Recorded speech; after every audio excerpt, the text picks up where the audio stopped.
1,160 particle flux units. That is how far above its warning line the electron population in Earth's outer radiation belt climbed last weekend. It was the second consecutive day that threshold was crossed. These are the particles that satellite operators call killer electrons, and they damage spacecraft from the inside out. But there is no G number for this, no color code, no scale of any kind visible to the public. Every reading the general public has ever shown was reading as close to nothing as it gets while it happened. This is exactly what crossed that line, what it does to the hardware orbiting above your head right now, and why the damage might not show up for weeks. On Sunday, at 5 minutes past 5 in the afternoon Universal Time, an instrument aboard NOAA's GOES-19 weather satellite parked in geostationary orbit recorded a number that almost nobody outside a small professional community will ever see. GOES-19 entered service on April 7, 2025, and carries the Space Environment In Situ suite of sensors, continuously monitoring proton, electron, and heavy ion fluxes in the magnetosphere. The measurement is the flux of electrons carrying energies greater than 2 megaelectron volts, and the number it recorded was 1,160 particle flux units. Electron event alerts are issued when the greater than 2 MeV electron flux exceeds 1,000 particle flux units. Sunday's peak was 16% above that line. When that threshold was crossed, the Space Weather Prediction Center did what it is built to do. It issued an alert. And buried in the comment field of that alert was a second number that matters just as much as the first. The previous day's maximum had been 1,077 particle flux units. The threshold had been crossed on 2 consecutive days. That alert is the entire public notification. That is not an exaggeration. There was no G number attached to it, no S number, no R number. Nothing appeared on the color-coded NOAA space weather scales that news outlets reproduce every time a solar storm is headed our way. Because this measurement does not have a public scale of that kind. It has a threshold and a machine-generated bulletin addressed to the people who fly satellites for a living, and that is all. Now look at what the public-facing space weather picture showed at the same moment this was happening.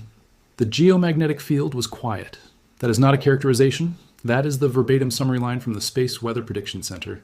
The observed planetary K-index, the standard 3-hour measure of geomagnetic disturbance, peaked at 2 over the preceding 24 hours.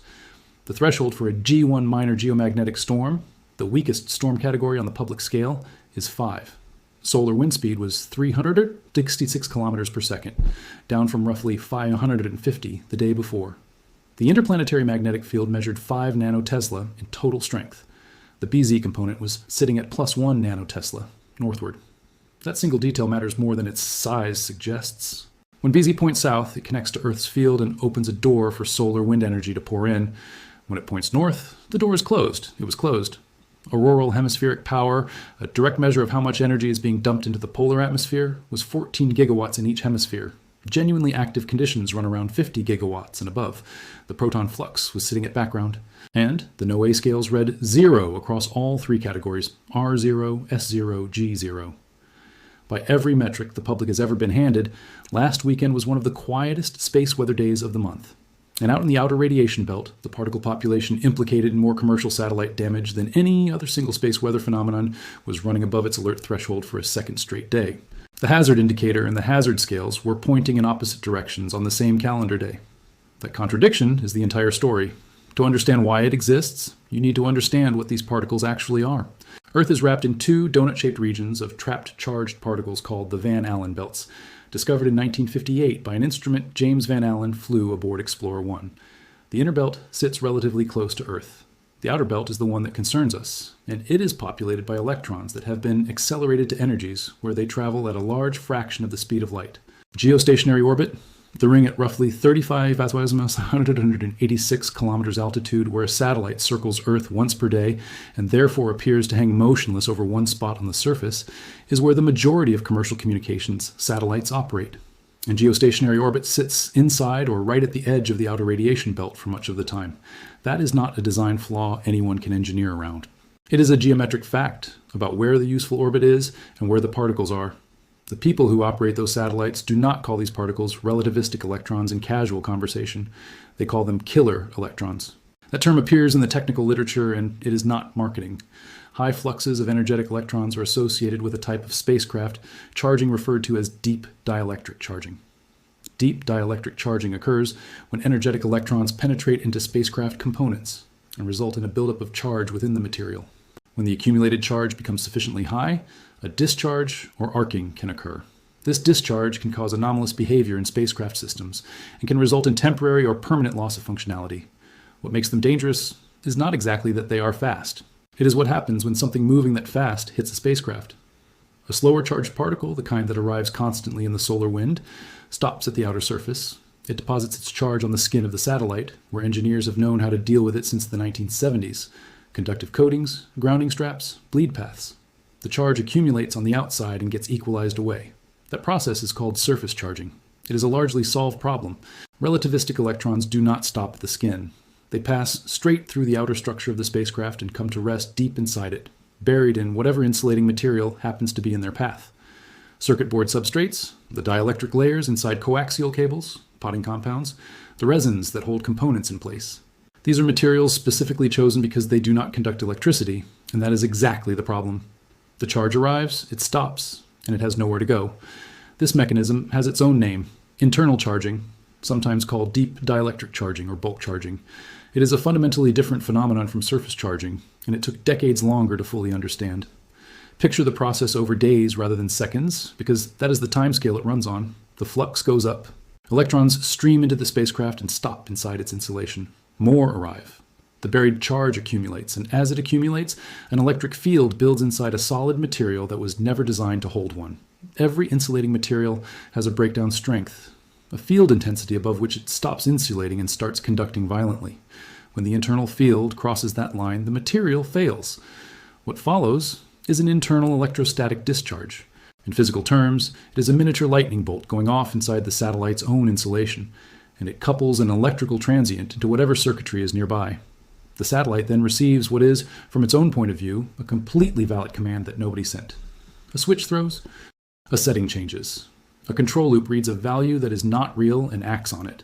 And here is the detail that makes this hazard so difficult to see, so difficult to forecast, and so difficult to prove after the fact. The discharge does not have to happen while the flux is elevated. The charge builds during the enhancement. The breakdown can come afterward, days afterward, in some documented cases, weeks afterward. Think about what that does to the record. For a solar flare, cause and effect are locked together in time. The flare peaks, the radio blackout happens, the timestamps match. For internal charging, the cause is a slow accumulation over 1 to 3 weeks, and the effect is a single instantaneous failure that can happen on a day when the space environment is completely unremarkable. There is no moment to point at. There is no photograph. There is no aurora over the horizon to make the front page. That delay does something worse than making the story hard to tell. It makes the failures hard to attribute. And unattributed failures do not enter the statistics that would otherwise force this hazard into public view. Consider how a satellite anomaly actually gets investigated. A component behaves incorrectly. The operator pulls telemetry, works backward through the subsystem, and tries to identify what changed. If the space environment was violent on the day of the failure, space weather goes on the list of candidates immediately. If the space environment was calm on the day of the failure, and under the delayed breakdown model it very often will be, then space weather does not look like a candidate at all. The investigation concludes with a component fault of unknown origin, and the entry goes into a private database that nobody outside the company will ever read. Satellite operators are under no general obligation to publish anomaly telemetry. Failures are commercially sensitive. They affect insurance claims, contract negotiations, and the market value of a fleet.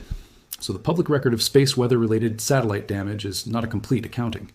It is the subset that became visible for other reasons, because the failure was too large to hide, because a government spacecraft was involved, or because a researcher went digging years later. The alert that fired last weekend exists precisely because a small community of engineers and scientists spent decades establishing that this particle population damages hardware. They fought to get a threshold defined. GOES electron measurements have been made since the first GOES satellite was launched in 1975, and prior to that, they were made on the NASA synchronous meteorological satellites. But they did not get a public scale, and there is a mundane reason for that we will return to. The enhancement last weekend was not caused by a solar flare. It was caused by a coronal hole high-speed stream, and the stream was already dying when the flux peaked. A coronal hole is a region on the sun where the magnetic field opens outward into space instead of looping back down. Solar wind escapes through that opening at elevated speed, 500, 600, 700 kilometers per second, against a background closer to 400. When that fast stream reaches Earth, it buffets the magnetosphere, drives waves through the outer belt, and accelerates electrons already trapped there to relativistic energies. This is not a rare or unusual process. It is the dominant driver of outer belt enhancements, and it has a property that flares do not. Coronal holes persist for months and rotate with the sun, which means the same hole sweeps past Earth again roughly every 27 days, firing the same high-speed stream at the same target over and over. Recurring streams are extraordinarily efficient at loading the outer belt. The July 10th, 2026 All-TF3 alert, with serial number 3713, was not the first of this type to fire in recent weeks. Records from Space Weather Live show serial 37112 was issued on July 7th as a continued alert, indicating the enhancement had been underway for at least several days before the Sunday peak. And yesterday's previous maximum of 767 particle flux units just below the alert threshold shows how the belt had been loading progressively through the week before finally crossing the line on 2 consecutive days. None of this would carry much weight if the historical record were empty. It is not. In January 1994, 2 Canadian communication satellites, Anik E1 and Anik E2, suffered failures of their momentum wheel control systems roughly 9 hours apart. Television and computer data transmission went down across Canada. Remote northern communities lost telephone service. Investigators eliminated every candidate except one. An electrostatic discharge had damaged a specific component in the speed control loop of the momentum wheel assemblies, causing the control circuitry to report a false full-speed signal and spin the wheel down to nothing. The failures occurred during a period of enhanced relativistic electron flux. Anik E1 came back within hours. Anik E2 was out of service for roughly 6 months, ultimately recovered through a ground-based attitude control workaround, rather than any fix aboard the spacecraft. Researchers revisited the case in the peer-reviewed literature 18 years later. In January 1997, a geostationary communication satellite called Telstar 401, carrying computer data, telephone traffic, and television programming, failed abruptly and completely. Scientists at NASA's Goddard Space Flight Center attributed the loss to geomagnetic activity from a solar storm 5 days earlier.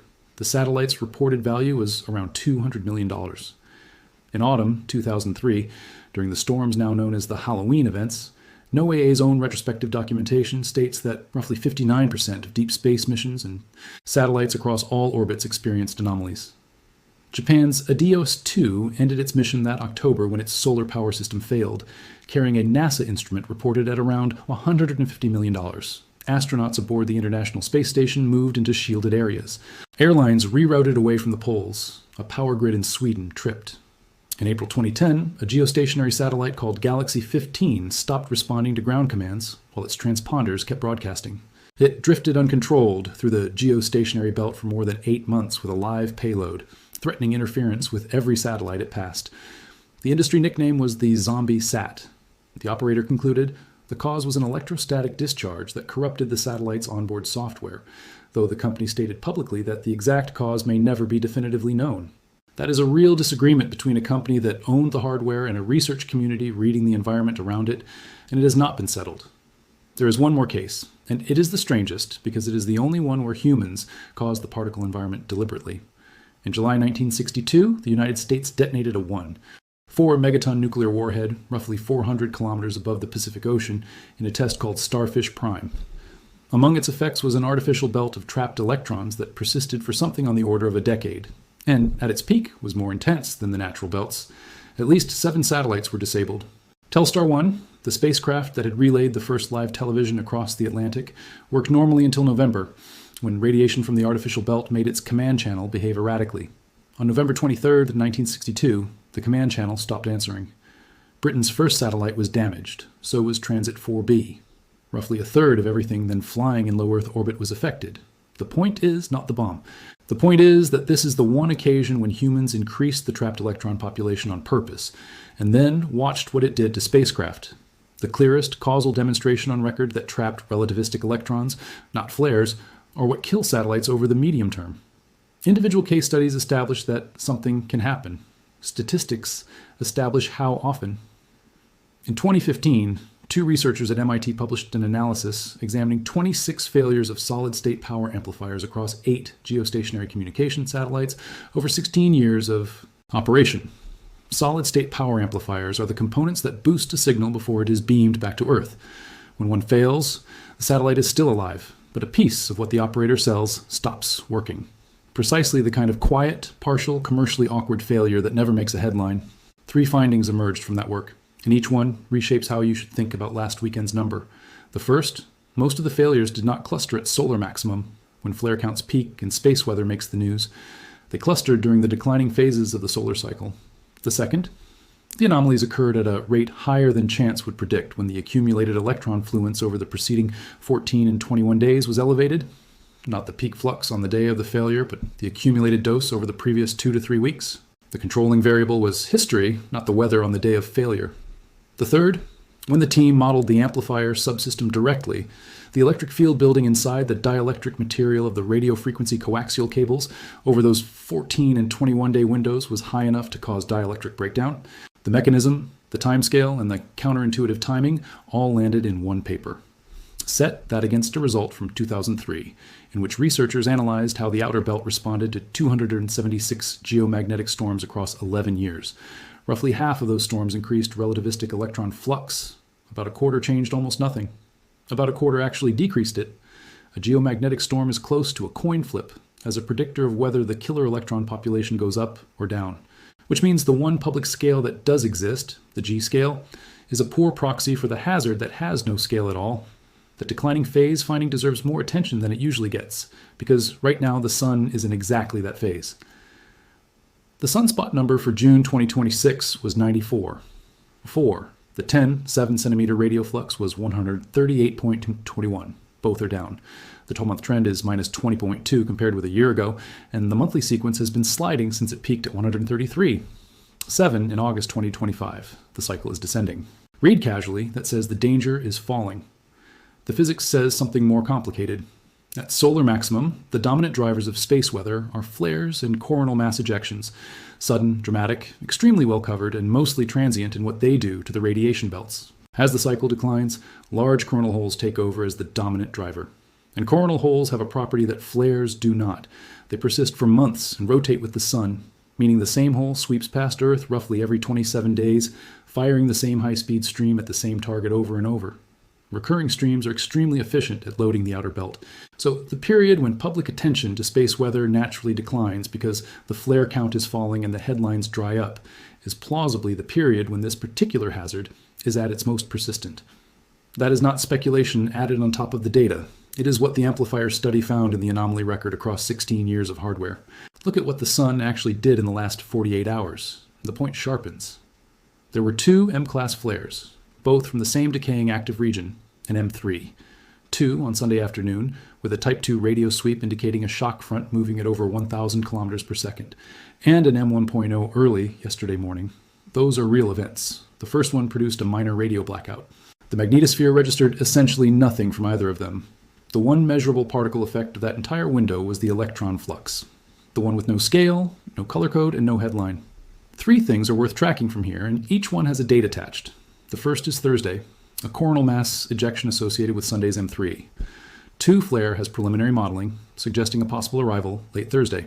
If it arrives, it becomes a live test of that coin flip statistic on this specific belt configuration. Does the disturbance drive the electron flux higher, leave it flat, or scour the belt clean? Half the time in historical data, it is the first, a quarter each for the others. Whichever way it goes is worth reporting, because that uncertainty is exactly what makes this hazard so hard to forecast. The second is roughly the 3rd week of August. If the coronal hole that produced this enhancement is a persistent structure, and many are, it should rotate back into an Earth-facing position around that time.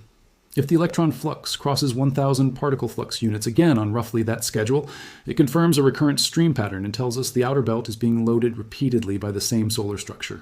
That is a specific, checkable prediction with a date on it. The third is the quietest and the most consequential. If the 14 to 21-day accumulated fluence model is correct, the operationally significant window from this enhancement runs into roughly the 2nd and 3rd weeks of August. Any publicly reported anomaly on a geostationary satellite in that window becomes a data point. And the fact that most such anomalies are never publicly reported at all is itself the thing to keep watching. So here is where this leaves us. Every space weather hazard that can hurt a person has a public scale. Geomagnetic storms have G radiation storms, have S radio blackouts, have R. They get color codes, forecast probabilities, press coverage, photographs of aurora over mountain ranges. The hazard associated with internal charging affects a specialist audience that already receives a dedicated alert product. And that audience is a few hundred people who fly spacecraft for a living. The radiation belt electron fluxes vary dramatically over timescales ranging from minutes to years. Abrupt increases and decreases in flux can occur due to reconfigurations in the magnetospheric magnetic field. as well as due to various particle acceleration and loss mechanisms. The honest explanation for the absence of a public scale is boring rather than sinister. The NOAA scales were built around effects that ordinary people and non-specialist infrastructure operators actually experience. Grids and aurora, radiation exposure in aviation, radio and navigation degradation. The absence of a public scale reflects who the hazard's audience is, not a decision to conceal it, but the observation still stands on its own without any conspiracy attached. A category decision made decades ago is the reason a consequential hazard runs almost entirely outside public view. On Sunday, the number went above its line for the second day running while every public scale read 0. The same coronal hole that loaded the belt last week will very likely sweep past Earth again around the third week of August. If it causes a failure, that failure will most likely happen on some unremarkable afternoon in the weeks ahead, and be logged as a component fault of unknown origin by an operator who will never publish the telemetry. The space above your head is not monitored the way you think it is. The scale that matters most is the one you have never seen.